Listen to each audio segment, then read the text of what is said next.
Right. You know what I mean? Yeah, and I think back to sort of one of the things we were saying. I think this is sort of like before we were really filming or whatever, but. I think that's one of the things that come with being like the trailblazers of the culture and being like the pioneers of the culture, where like you set some of these precedents where these things didn't sort of exist before you and they didn't exist prior to you, and you sort of have to lay some of the foundation for these things. In certain places, there's for 50, 75, 100 years, there's been studios or places where people are recording, or there's venues where this venue done existed for 50 years, and people, they've curated the sound and they've curated the culture. I think that's one of the things you can see like Blazo doing with Escape, is that as an artist who's had some of these experiences, and positive or negative, he's beginning to sort of like curate a space for artists to be able to come there and not have that negative experience. And same thing sort of with Doc, where he's curating sort of a space to exist in where it means something to be the headliner, or it means something to be an artist that put this person on the flyer and it brings people in. And I think that, again, like it's not Chicago or Memphis or Harlem or LA or Atlanta, some of the places where foundation has sort of been set. A lot of people, if you're in like the 30 to 40 to 45 range, like you're the foundational pieces of like Rockford hip hop, and not even just Rockford hip hop, but like the Rockford music scene and the Rockford music culture. I thought it was a really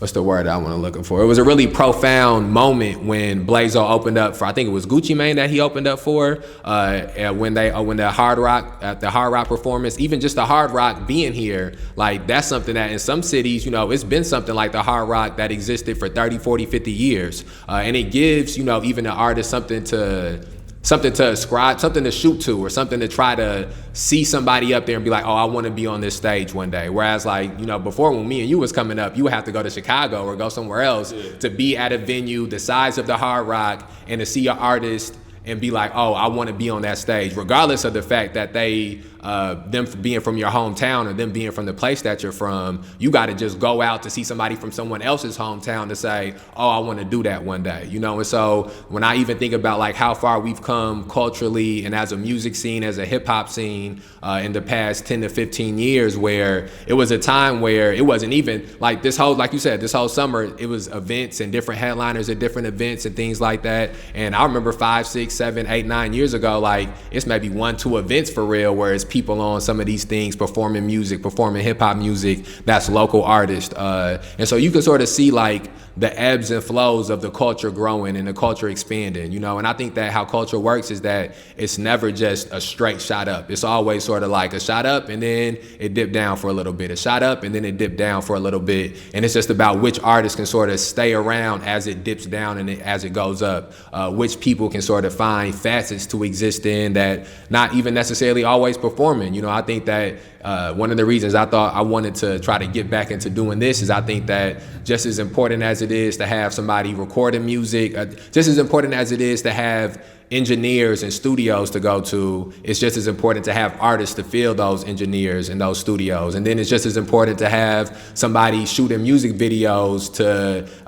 give a visual to the music that's being performed. And then it's just as important to have a venue for people who are fan of those songs or fans of those visuals to be front row and have that experience of watching that artist perform the song live. And it's just as important to have like a place where you can hear that artist speak and hear that artist sort of converse. And I think that at the closer we get to sort of filling all of those spaces up, the closer we can sort of get to making it where the next artist don't got to go 20 years to get to some of these spaces. The next artist don't got to go 10 years to get some of these spaces. And we can have art. And I think one of the other reasons that gatekeeping has always been so strong here is because people see it as a zero-sum game, where it's like only one person can have this at a time, or only 2, 3 people can have this at a time. Only one clique can have this at a time. It's only one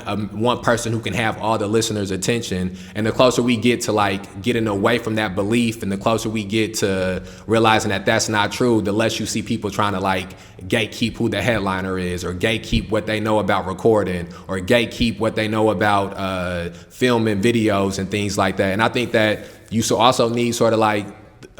people who sort of have had the experience of being kept out the gate to know, okay, once I get a little step in, I won't keep people out the gate no more. I know how to open up that gate for people. And I can sort of see us slowly getting there, as a city. And I think that, again, it is a slow process, but to have a summer like what you just said, where, again, there's pros and cons to it,